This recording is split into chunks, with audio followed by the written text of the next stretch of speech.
Hi, I'm Mary, and this is another magical math moment. This is part 1 of solving log equations. This video is designed for Algebra 2 students. It's a good review too for like pre-cal students, but if you're in Algebra 1, this might be a little over your head. So keep that in mind. All right, let's get to it. If you have only logs on both sides, you're essentially going to cancel them out, and I'll show you what I mean in one of these examples here. Otherwise, you get to rewrite your equation in exponential form and solve. With log equations, a lot like radical equations, you always have to check your solutions. So in our first example, we have log base 7 of 3x equals log base 7 of 12. Since we have log base 7 on both sides, doesn't it make sense that these two things have to be the same? Of course it does. So essentially, those cancel. 3x is 12, which means x is 4. Now, we do have to check our answers to make sure we're okay. So, let me scoot that over. Log base 7 of 3 times 4 equals log base 7 of 12. We can multiply that to get log base 7 of 12 equals log base 7 of 12. Remember, check is good once both sides are equal, so we're good. And x is equal to 4. Not too bad, right? All right, how about if we've got log base 2 of 6x equals 3? So in this one, I only have a log on one side, so I want to make sure it's isolated, which it is. So I'm going to go ahead and convert to exponential form. The base is 2, the exponent is 3, and that's equal to 6x. Remember, a log is an exponent, so 2 to the third equals 6x. From there, I just do the math. 2 to the third is 8. 8 equals 6x. And then divide. I've got 8 over 6, which is going to give me 4/3. And that's x. Of course, we do have to check our work and make sure we did this properly. So I've got log base 2 of 6 times 4/3 equals 3.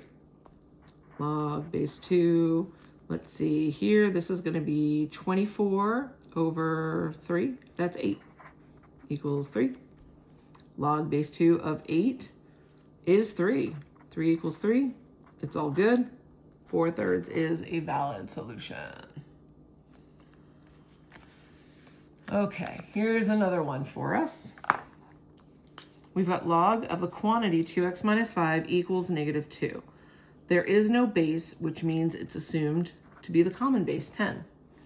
So I'm going to take my base 10 to the exponent negative 2, and that's equal to 2x minus 5. Remember, 10 to the negative 2 is the same as 1 over 10 to the positive 2. We now have a proportion that I can solve by cross multiplying. 10 squared is 100. So this is going to give me 100 times 2x minus 5 is equal to 1. I'm just cross multiplying. Distribute in, 200x minus 500 equals 1. From there, I'm going to add 500 on both sides, so 200x equals 501. This is a weird one, isn't it? And then we'll divide both sides by 200. I don't know that anything nice is going to happen here. We may need to leave it like that. I'm just going to divide real quick on the calculator. Does that reduce? It doesn't reduce. I could use it as 2.505. I think I might do that. It is a terminating decimal. That's a little bit prettier looking. So that's what we're going to check, and we'll see if it works. So log of 2 times 2.505 minus 5. Now, a word of advice to you.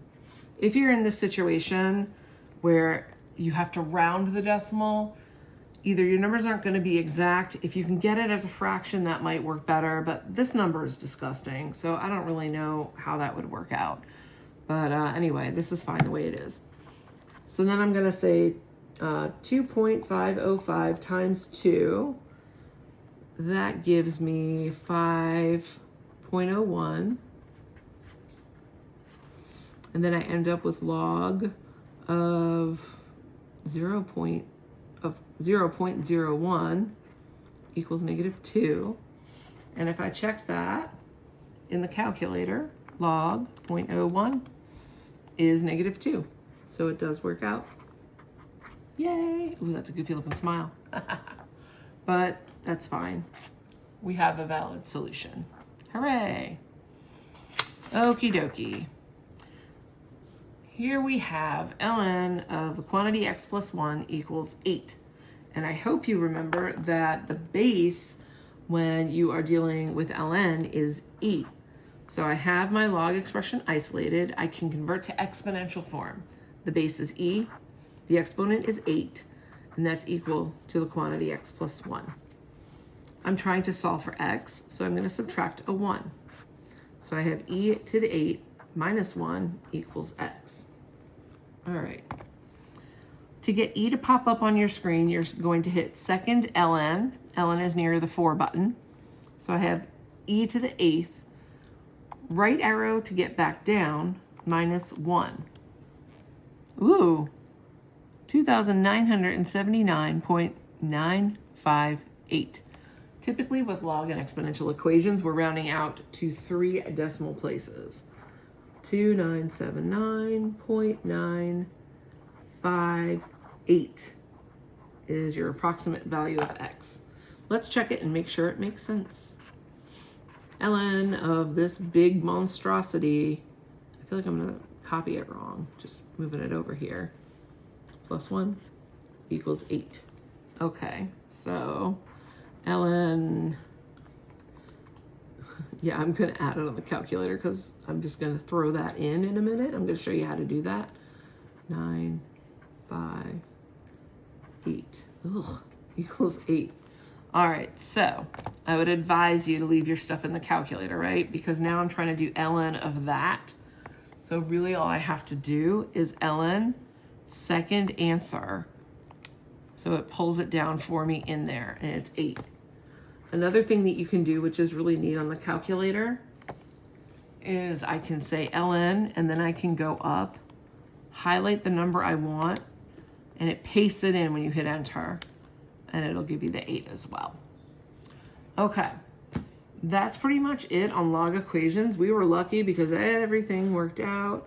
So who doesn't like a story with a happy ending? Yay. Thank you so much for watching. Like, share this with your classmates, and subscribe for more math content. Thank you so much for joining me on this one, and I'll see you next time. Bye.